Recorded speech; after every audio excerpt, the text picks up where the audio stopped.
If you're a first-time home buyer, you're probably trying to understand which best program is going to suit your needs, which available first-time home buyer program is right for you. So that's exactly what we're going to discuss in today's video. I'm going to share with you the top first-time home buyer programs that you need to consider, so stay tuned.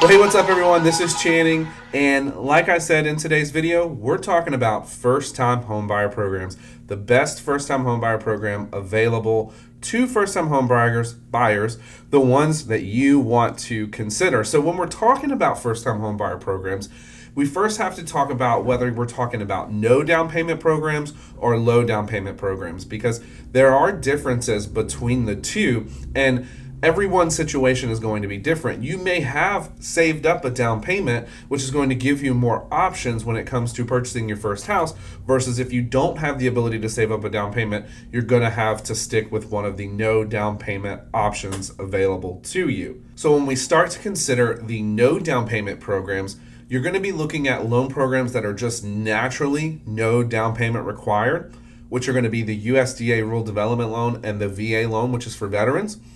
Or you're going to be talking about down payment assistance, which is going to take a low down payment program like FHA or conventional, pair it with a grant or a gift that makes it a no down payment program. And so there are differences between the two that we should discuss. So let's talk about down payment assistance or home buyer grants. This is traditionally what is thought of when you think about first-time home buyer programs, because they are programs that actually require you to be a quote-unquote first-time home buyer. Now, it's important to note that the definition of a first-time home buyer isn't what you probably think that it is. For most lenders, you are defined as a first-time home buyer if you have not owned a property in the last 3 years. If you haven't owned a house in the last 3 years, you will be considered a first-time home buyer. So it's not just someone who's never purchased a house before. It could be anyone that hasn't purchased a house or owned a house within the last 3 years. Now, when it comes to down payment assistance or home buyer grants, you need to understand that, like everything in life, there are often trade-offs. So every state, or even down to the city level, is going to have different home buyer grant programs available to you. And some of them run out of money quickly, so you have to be on top of them. Some of them, the process can drag on just because of the nature of the program. There's so many people that have to review it and it has to go through all these things that it can make the process of buying a home take longer. But all down payment programs have similar features. So you're usually going to have one of two things. When you're using a down payment assistance program or a grant, you're either going to have a grant that is added to your mortgage as a second lien. So a second mortgage is going to be added to your purchase, to your home, right? And you're going to have to either pay it back or stay in the home for a certain period of time. So most of these grant programs are going to add a second lien to your home, and you're going to need to stay in that property, stay living in that property as your primary residence for 7 to 10 years. If you do not stay in that property for 7 to 10 years, then you have to pay back the grant that you were given, and you are responsible for paying back that second lien when you sell the property. So if you're someone who's buying a first home, this may be tempting because you don't have to save for a down payment, but you should be aware that statistically most people move out of their home every 3 to 5 years. So when you consider the statistics, it's something to consider. It's something to think about, right? Because you may, right around the time you want to move, you may not be able to, because you're going to have a second lien that's going to be attached to your home, and it may be more than your home is worth, so you won't be able to pay it. The second feature that these will have, if it's not a second mortgage attached to the property, then it's going to be a grant or a gift from the lender in the form of a higher interest rate. So maybe you qualified for a 5% interest rate, but now you're going to have a 6.5% interest rate. And look, rates are going up, so they may even be higher, after this video.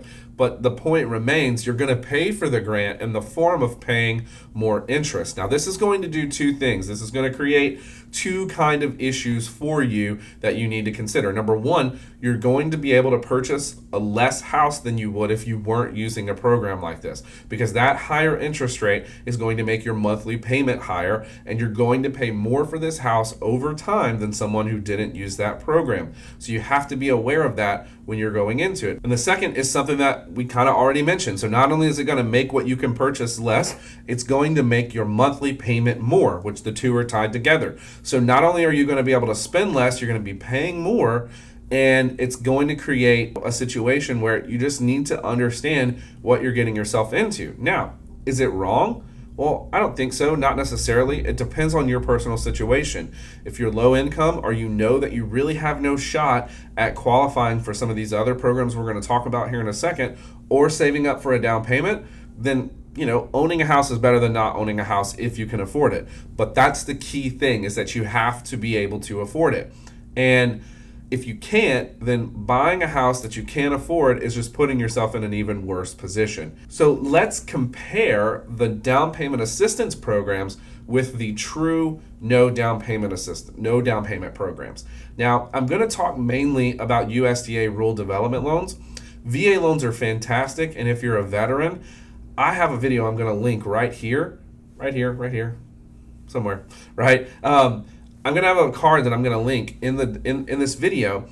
Go watch that. Turn this video off and go learn more about the VA loan, because it's going to be the best program for you if you're a veteran or you're active duty and you can qualify for this loan program. It's going to blow anything else out of the water. For the rest of you that aren't veterans that are watching this, the USDA Rural Development Loan is going to be one of the best programs you can use to purchase a home with no down payment. Now, the USDA, we've got another video I'll link here where I go in depth, but basically, you can purchase a house using a no down payment program, so there's no down payment required, plus USDA allows the seller to pay up to 6% of the purchase price towards your closing cost, which, as long as you're not buying a house under $100,000, is usually going to be more than enough to cover your closing costs. You will be able to buy a house with no down payment, have your closing costs paid for, and a lot of times can get out purchasing a house with less than $1,000. Now, it has to work out that way. You have to qualify for the program. It does have some higher credit score requirements. It does have some unique things about it. You probably won't be able to purchase as much of a house or as expensive as a house as you could with an FHA loan, which we'll talk about next. But if you truly need a no down payment loan, this is one of the best programs available. And if you don't live in a major metro area, let's talk, top 15 cities in America, chances are you'll be able to use this in the suburbs of the city that you live in. Now, you won't be able to buy inside the city limits, so if you have to live inside the city, you need to think about down payment assistance if you need a no down payment program. But if you can live out in the suburbs, if you can move out into the suburbs or some of the outskirts of these cities that you live in, it's going to be a fantastic program. Here's why. The USDA Rural Development Loan doesn't have a higher interest rate because it's zero down, unlike the down payment assistance program. It doesn't add a second lien to your mortgage. It has reduced private mortgage insurance to begin with, which makes your payment overall lower. The interest rate is still competitive despite the fact that it's zero down, and you have multiple options to get your closing costs paid for, including having the seller pay for them, or if the house overappraises for what you're purchasing it. So let's say you buy a $250,000 house and it appraises for $255,000, you're going to be able to take that difference of $5,000 and attribute it towards closing costs. It makes it a really great program for first-time home buyers, and outside of the VA loan, it's my favorite program if you can make it work. Now, there are income restrictions, so they take into account anyone who works into your house. They take into account their income, and you have to be under a certain threshold, which I think is usually under $110,000, unless you have a really big family, and then you may be able to go over 120 to 130. So there's a link that if you check out my USDA video, where you can actually go and see what the limit is for your area. There's too many areas for me to cover in one video, but the USDA loan program, my favorite program for first-time home buyers if you can qualify, because it makes it so affordable to purchase a home. Now, for everyone else, and this is going to include those of you who may have past credit issues, you're going to need to look at something like FHA, because the down payment assistance programs and the USDA Rural Development Loan Program have more stringent, more strict credit score requirements. So typically, with down payment assistance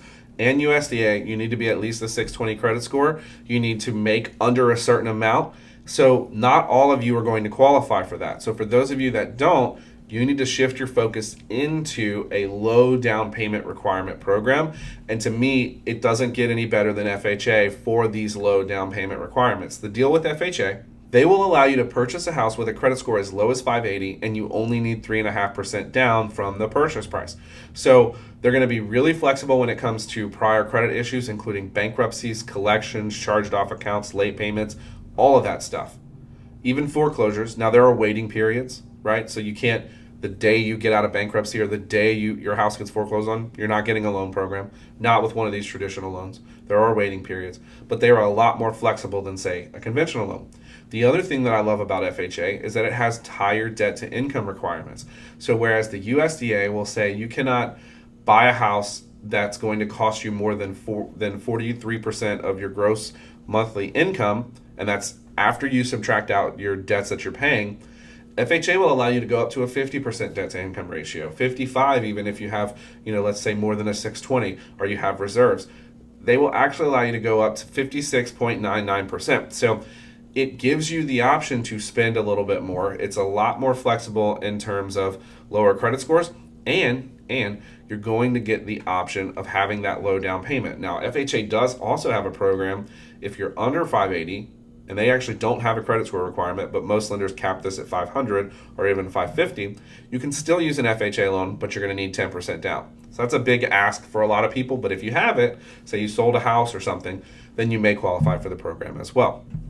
So of the low down payment programs, FHA is going to be my favorite, and many of the down payment assistance programs are going to pair with the FHA loan.